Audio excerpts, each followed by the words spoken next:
बहुत समय पहले ब्रज की पवित्र भूमि वृंदावन में नंद बाबा, यशोदा मैया और बाल स्वरूप कृष्ण रहते थे।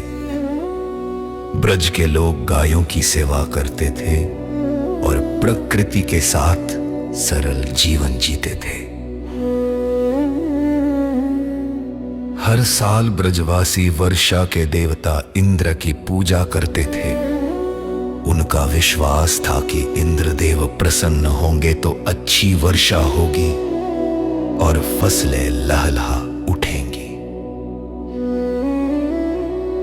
एक दिन बाल कृष्ण ने अपने पिता नंद बाबा से पूछा, पिताजी, हम इंद्रदेव की पूजा क्यों करते हैं?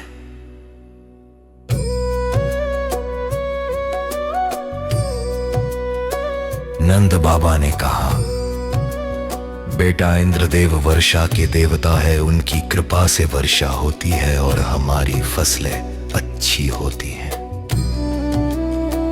तब कृष्ण मुस्कुराकर बोले, पिताजी, वर्षा तो प्रकृति का नियम है।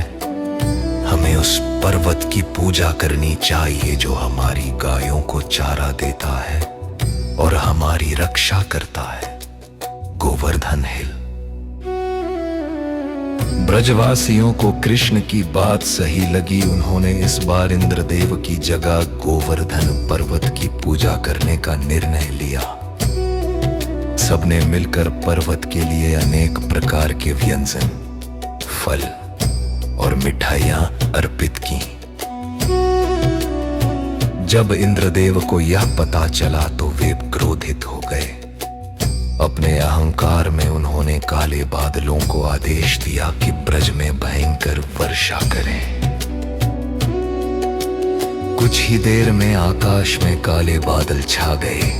तेज हवाएं चलने लगी, बिजली चमकने लगी और मूसलाधार वर्षा शुरू हो गई।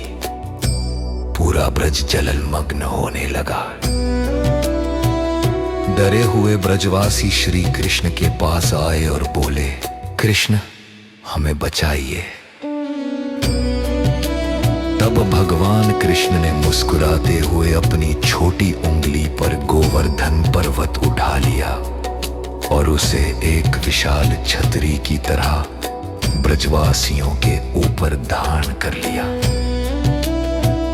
सभी लोग, गायें और पशु पक्षी उस पर्वत के नीचे सुरक्षित हो गए।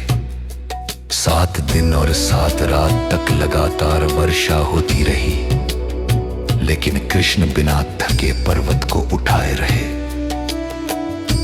जब इंद्रदेव ने यह अद्भुत लीला देखी तो उन्हें समझ में आ गया कि कृष्ण कोई साधारण बालक नहीं, बल्कि स्वयं भगवान है। तब इंद्रदेव पृथ्वी पर आए और भगवान कृष्ण के सामने सिर झुकाकर क्षमा मांगी।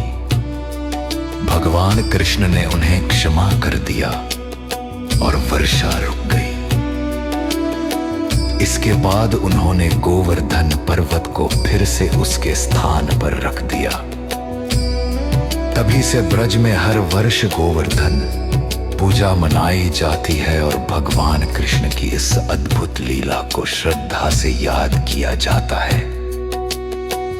ये कथा हमें सिखाती है कि अहंकार का अंत निश्चित है और सच्ची भक्ति ही सबसे बड़ी शक्ति है।